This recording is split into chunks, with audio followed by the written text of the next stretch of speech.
Nono ano, nós falaremos agora do módulo 15, página 357, aplicação do Teorema de Pitágoras.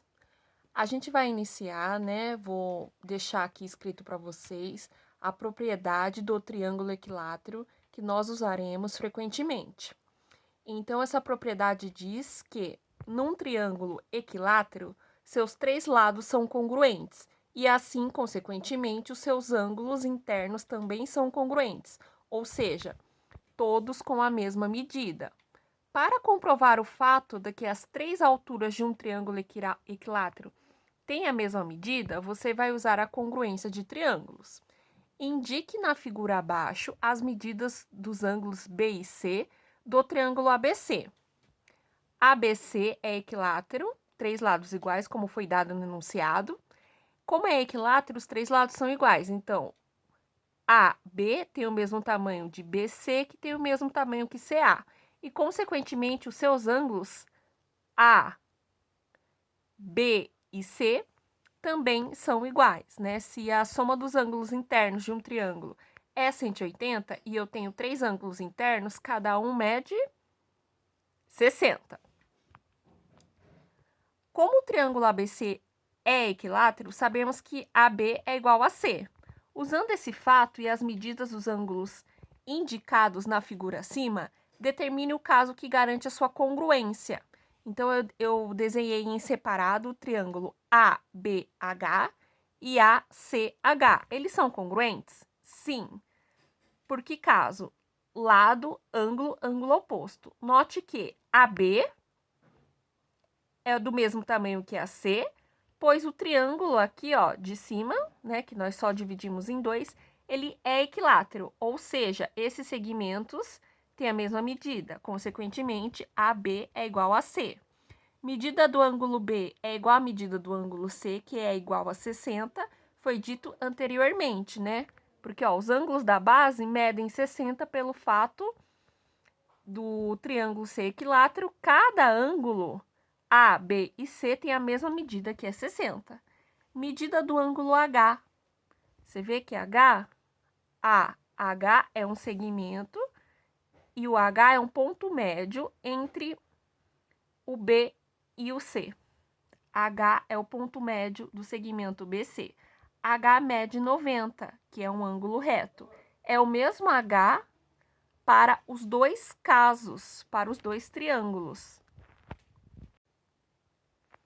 Assim, né, concluindo o que eu falei até agora, a gente tem lado igual, ângulo B e ângulo C, e ângulo oposto. O H é o ângulo oposto a esse lado que nós estamos nos referindo, que é o lado da congruência. Usando a conclusão a que você chegou no item 1b, responda as questões a seguir. O que se pode afirmar sobre o ponto H em relação a BC?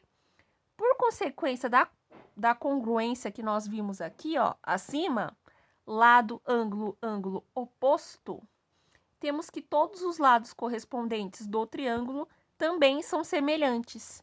Então, ó, BH é igual, mesma medida que HC. Quando a gente tem uma congruência entre os triângulos, a gente, entre aspas, a gente força a congruência dos outros segmentos que não foram citados anteriormente. Qual a medida do ângulo BAH e CAH? BAC mede 60. Então, quando ele foi dividido ao meio por esse segmento AH, eu tenho que a medida do ângulo BAH e HAC medem 30 cada um. Na figura abaixo, AH e BI, que são segmentos, são alturas do triângulo ABC. Usando as conclusões às quais você chegou ao responder o item 1C, determine o caso que garante a congruência. ACH e BCI. Então, os dois triângulos são congruentes pelo lado, ângulo lado. AB, AC tem a mesma medida que BC, né? Pois o triângulo é equilátero. Medida do ângulo C é igual à medida do ângulo C, porque ainda é o mesmo, mas é o mesmo em cada triângulo, né? O ângulo C foi usado em 2 triângulos. Ele mede 60, aqui esse ângulo mede 60. CH e CI, ele é a metade da medida de um dos lados, né?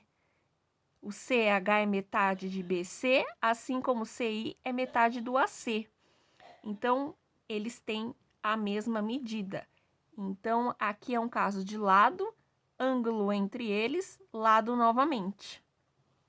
Portanto, os triângulos ACH e BCI são congruentes. O que a congruência do item 1D permite afirmar sobre as alturas AH e BI? Como o triângulo ACH e BCI são congruentes, consequentemente, nós forçamos, né, entre aspas, a congruência dos outros segmentos. Então, AH e BI têm medidas iguais também. Tudo bem? Qualquer dúvida, vocês me procurem.